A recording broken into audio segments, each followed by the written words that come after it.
Involve করবো না, নিজেকে আমি ইনভলভ করবো। আজকালকার দেখবেন অনেক বড় বড় বাড়ির ছেলে মেয়েরা কুসঙ্গে পড়ে তারা ওই মা বাবা চাকরিতে বেরিয়ে যাচ্ছে, তাদের একটাই উদ্দেশ্য, দুজনে চাকরি করছে, সংসারে আমার কোনো অভাব নেই, ছেলে যা চাইছে মেয়ে যা চাইছে দিয়ে যাচ্ছে, একটা করে বাইকও কিনে দিচ্ছে, তেলও ভরে দিচ্ছে। দেখুন দিনের পর দিন রাস্তাঘাটে অ্যাক্সিডেন্ট হয়ে সব অল্প বয়স, যাদের জীবন দর্শন পাল্টে যাওয়ার কথা, তারা মা বাবার এই ভুলের জন্যই তারা কিন্তু শেষ হয়ে যাচ্ছে। কোনো মা বাবা বলছেন না এটা এখন কিনে দেবার সময় নয়, তুমি তোমার কাজে এগো, আমি তোমার পেছনে আছি, সাপোর্টে আছি, তুমি তোমার কাজে এগো। যেদিন তুমি তোমার কাজে এগিয়ে সফলতা অর্জন করবে, এই সফলতা অর্জন করাটাই হচ্ছে আমাদের কাজ।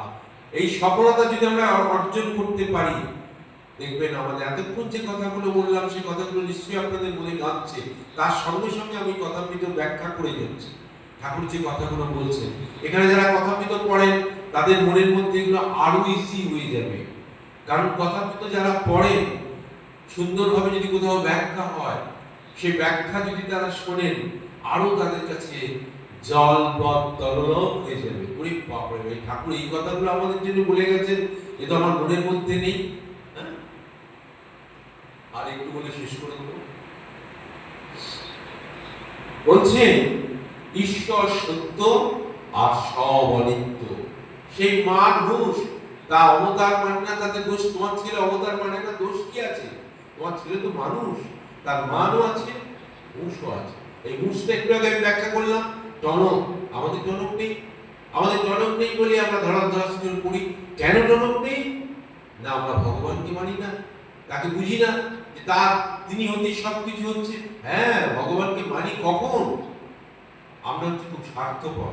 মেয়েটা কোথাও আটকে গেছে, ভালো ছেলেটা হাতছাড়া হয়ে যাবে, হে ভগবান আমার দাগটা পার করে দাও, মেয়েটার ভালো বিয়ে দিলাম। ভগবান কিন্তু সব সময় আমাদের কৃপা করছেন, তবে আমরা বেঁচে আছি। ঠাকুর বলছে তার কৃপা বাতাস যেন তোমার দরজা থেকে ফিরে না যায়, অর্থাৎ তাকে ভুলো না, সে সব সময় তোমার সাথে আছে। তুমি এক পা এগিয়ে গেলে সে 10 পা এগিয়ে আসে। আবার দেখবেন যেই মেয়েটার বিয়ে হয়ে গেল, জবে বসছে, না রে ভাই আর জব করা হচ্ছে না, আর জব হচ্ছে না, সময় পাচ্ছি কোথায়? এই জামাই আসছে, মেয়ে আসছে, এই তাদের এই করছি, মানে কি ভুলে বসে আছে। মেয়েটা ভালো বিয়ে হয়েছে। আবার দেখুন এখানে ব্রাহ্মণীর কথা বলে শেষ করে দেব। ব্রাহ্মণী যারা কথামৃত পড়েন, ক্যারেক্টারটা তাদের কাছে অজানা নয়। এই ব্রাহ্মণী ঠাকুরের একজন মস্ত ভক্ত ছিলেন। ঠাকুর নন্দ বসুর বাড়িতে গেছেন। ঠাকুরের এখন যে পাঠচক্র চলে বিভিন্ন জায়গায়, তো ঠাকুর তো এরকম প্রত্যেক বাড়িতে বাড়িতে যেতেন। এখনো দেখবেন এই পাঠচক্র চলে তাকে স্মরণ করার জন্য সব বাড়িতে বাড়িতে। ঠাকুর কিন্তু সেখানে উপস্থিত থাকেন, এই বিশ্বাসটা